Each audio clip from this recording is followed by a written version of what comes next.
जो इम्प्योरिटी बची रह जाती है उसको हम डायलिसिस के थ्रू निकालते हैं।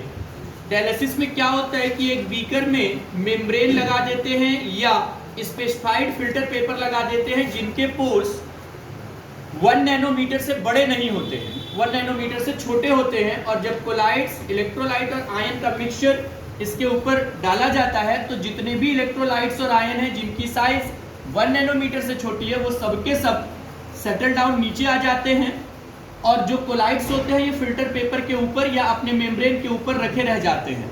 इसी को हम बोलते हैं डायलिसिस। ऐसा ही घरों में देखते हैं हम कब, जब हम किसी चीज़ को छानते हैं रख के, तो ये डायलिसिस है।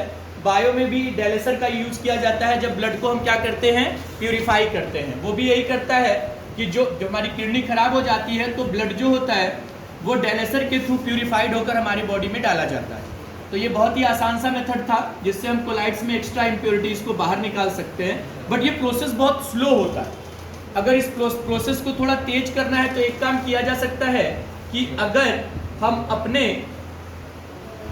इस मेम्ब्रेन में जितना भी कोलाइड्स पड़ा हुआ है, इस कोलाइड्स को अगर हम एक वाटर टैंक में डाल दें, एक वाटर टैंक में डाल दें और ऐसे वाटर टैंक में डालें, ये वाटर टैंक मान लो आप, वाटर टैंक मान लो, और ऐसे टैंक में डालें जहां से पानी बाहर हो रहा हो और एक तरफ से आपके वाटर टैंक में वाटर आ रहा हो। इस तरह से इनपुट और आउटपुट दोनों कॉन्टिन्यूअस हो रहे हों तो इसमें और जो इलेक्ट्रोलाइट की इम्प्योरिटी होती है वो भी बाहर आ जाती है। और यहाँ पे जो वर्क होता है वो कैसा होता है, आपको याद होगा कि जब कभी कंसंट्रेट मीडियम से डाइल्यूट मीडियम की तरफ कुछ आता है निकल के तो इसको क्या बोलते हैं। जब भी ये इलेक्ट्रोलाइट अपने कंसंट्रेट मीडियम से डाइल्यूट की तरफ, पानी की तरफ आता है ना, इस वजह से क्या होता है कि और जो भी इलेक्ट्रोलाइट होते हैं वो इस पानी में आ जाते हैं और आपका कोलाइड्स और ज़्यादा प्यूरिफाई हो सकता है। ठीक है। अब दूसरा मेथड जो है वो है इलेक्ट्रोडायलिसिस।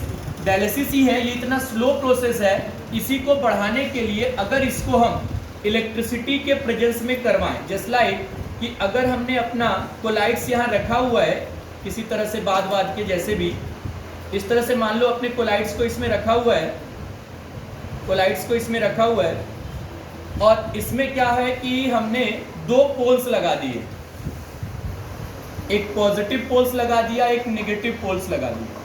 तो जो भी आयंस या जो भी इलेक्ट्रोलाइट्स है वो अपोजिटली चार्ज आयन से बनते हैं, प्लस और माइनस से। और जैसे ही वो वाटर के कांटेक्ट में या अंदर आयन जो प्रेजेंट है वो सबके सब अपोजिट इलेक्ट्रोड की तरफ मूव करने शुरू कर देंगे। जितने भी इलेक्ट्रोलाइट के पॉजिटिव आयन हैं वो सब निगेटिव की तरफ, और सारे नेगेटिव आयन किसकी तरफ, पॉजिटिव की तरफ मूव करना शुरू कर देंगे, जिससे ये डायलिसिस का प्रोसेस तेज हो जाएगा। और इसी को बोलते हैं इलेक्ट्रोडायलिसिस। क्या बोलते हैं इसको? इलेक्ट्रोडायलिसिस। जो हम लोग किडनी के फेल होने पे कराते हैं डायलिसर में, मतलब बॉडी में जो ब्लड है उसको प्यूरिफाई कराते हैं, वो रियल में इलेक्ट्रोडायलिसिस ही होता है। वो इलेक्ट्रिसिटी की वजह से काफ़ी तेज होता है, क्योंकि इतना धीरे अगर प्यूरिफाई ब्लड होगा तब तो पता नहीं कितने दिन लग जाएंगे। सो इलेक्ट्रोडायलिसिस डायलिसिस ही है, लेकिन उसमें 2 इलेक्ट्रोड के बीच में जब हम डायलिसिस कराते हैं तो इलेक्ट्रोलाइट्स के अपोजिट आयन तेजी से अपोजिट इलेक्ट्रोड पे जाके चिपक जाते हैं, जिसको बोलते हैं इलेक्ट्रोडायलिसिस। अब इसके बाद आप इसको बना लीजिए, फिर हम अल्ट्रा फिल्ट्रेशन और सेंट्रीफ्यूगेशन को देखेंगे।